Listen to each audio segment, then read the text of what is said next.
রাখাল অনেকগুলো ছাগল চড়িয়ে বেড়াচ্ছে, অনেকগুলো ছাগল তার দায়িত্বে।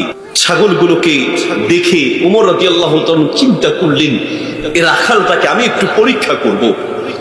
রাখালকে পরীক্ষা করার জন্য ছাগলের কাছে গিয়ে রাখালকে বলল, শোনো, তোমার কাছে তো অনেকগুলো ছাগল দেখা যাচ্ছে, তুমি গরিব অসহায় মানুষ, একটা ছাগল যদি আমাকে দাও, টাকা যা লাগে আমি দিব, অসুবিধা নেই, আমার একটা ছাগল দরকার। পরীক্ষা করার জন্য বললেন। সে রাখাল বললেন, ছাগল চড়ানোর দায়িত্ব আমার, কিন্তু বিক্রি করার কোনো দায়িত্ব আমার কাছে নাই। যদি ছাগল নিতেই হয় তাহলে আমার মালিকের কাছে যান, ছাগলের মালিকের কাছে যান, তিনি বাসা আনছে। ওমর রাদিয়াল্লাহু তাআলা চালাকি করে বললেন, তুমি কি মিয়া বোকা? তুমি অভাবী গরিব মানুষ, তুমি আমার কাছে যদি ছাগল দিয়ে দাও, টাকা তোমাকে দিলাম, টাকা নিয়ে নিবে, ছাগল আমাকে দিয়ে দিবে, আর মালিককে গিয়ে বুঝ দিবে যে আকালাহু যিবু, ছাগলটা একটা বাঘে খেয়ে ফেলেছে, কোন একটা বুঝ দিলেই তো হয়ে যাবে, আমার মালিককে জানাতে হবে কেন? তুমি কি বোকা নাকি? সেই ছাগলের রাখাল আকাশের দিকে তাকিয়ে ওমর রাদিয়াল্লাহু তাআলাকে লক্ষ্য করে বলছেন, আপনি ঠিক বলেছেন, আমি একটা ছাগল আপনার কাছে বিক্রি করে টাকা নিয়ে আমি খেতে পারবো, আর আমার ছাগলের মালিককেও বুঝ দিতে পারবো। ফাআইনাল্লাহ ফাআইনাল্লাহ, ছাগলের মালিককে বুঝ দেওয়া যাবে, কিন্তু আমার মালিক আল্লাহকে বুঝ দিব কি দিয়ে? আল্লাহু আকবার। তাকওয়া। কারো কলিজার মধ্যে যদি এই ভয় ঢুকে, আমাকে আল্লাহর সামনে জবাব দিতে হবে, আল্লাহর কসম একদিনে সমাজ পাল্টে যাবে, ঠিক কিনা? বর্তমান সমাজের এত করুণ পরিস্থিতি, নবী সাল্লাল্লাহু আলাইহি ওয়াসাল্লাম যা বলেছেন, সমাজ আজ দিনকে দিন তাই চলছে।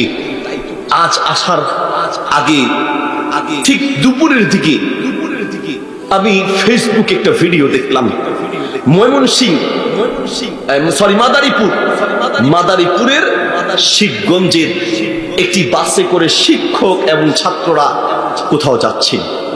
আচ্ছা বলেন, মানুষ ছাত্রদেরকে উস্তাদ বা টিচারের হাতে তুলে দেয়, সেই শিক্ষক এবং টিচার সন্তানের ভবিষ্যৎ গড়ে দিবে, সন্তানকে আদর্শ শিখাবে, ঠিক কিনা? সন্তানকে আদর্শবান বানানোর জন্যই তো মা বাবারা সন্তানদেরকে টিচারের হাতে তুলে দেয়। কিন্তু আজকের কথা বলছি, রিপোর্ট হয়েছে বিভিন্ন চ্যানেলগুলোতে, আপনি দেখবেন সেই বাসে ছাত্ররা একসাথে প্রকাশ্যে শিক্ষক সহ মদ খাচ্ছে, এটার ভিডিও আছে। টিচার থাকতে টিচারের সামনে ছাত্র মদ খাচ্ছে, একসাথে ছাত্রীরা নাচানাচি করছে, টিকটক বানাচ্ছে। একজন টিচার তো বাধা দিবে দূরে থাক, উল্টো সতর্ক তো করে নেই, উল্টো তাদেরকে সমর্থন করেছে। এই জাতীয় টিচার আর শিক্ষক পুরো জাতির কলঙ্ক, ঠিক কিনা? জাতির কলঙ্ক। কার হাতে আপনি তুলে দিয়ে আপনি খুব আরামে বসে আছেন? নবী সাল্লাল্লাহু আলাইহি ওয়াসাল্লাম এর জন্যই বলেছেন, বুখারী শরীফের 459 নম্বর পৃষ্ঠার একটি হাদিসে আল্লাহ নবী বলেন, কুল্লুকুম রাইন ওয়া কুল্লুকুম মাসউলুন আন রাইয়াতিহি, তোমরা প্রত্যেকেই দায়িত্বশীল, তোমাদের অধীনস্থদের ব্যাপারে প্রশ্ন করা হবে।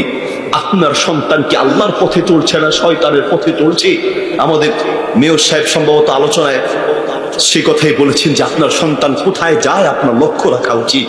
মিশকাত শরীফের একটি হাদিসে নবী সাল্লাল্লাহু আলাইহি ওয়াসাল্লাম বলেন, কাল কাবিদি আলাল জামার, হাতে জ্বলন্ত আগুন ধরে রাখতে যেমন কষ্ট হবে, শেষ জামানায় নিজের ঈমান নিয়ে টিকে থাকা ঠিক তেমনই কষ্ট হবে। হাতে জ্বলন্ত আগুন ধরে রাখতে যেমন কষ্ট হবে, নিজের ঈমান নিয়ে টিকে থাকা তেমন কষ্ট হবে। পত্রিকা খুললে মিডিয়ার খবরের দিকে আপনার চোখ যায়, মনে হবে কিয়ামত আর বেশি দেরি নেই, কিয়ামত আর বেশি দেরি নেই।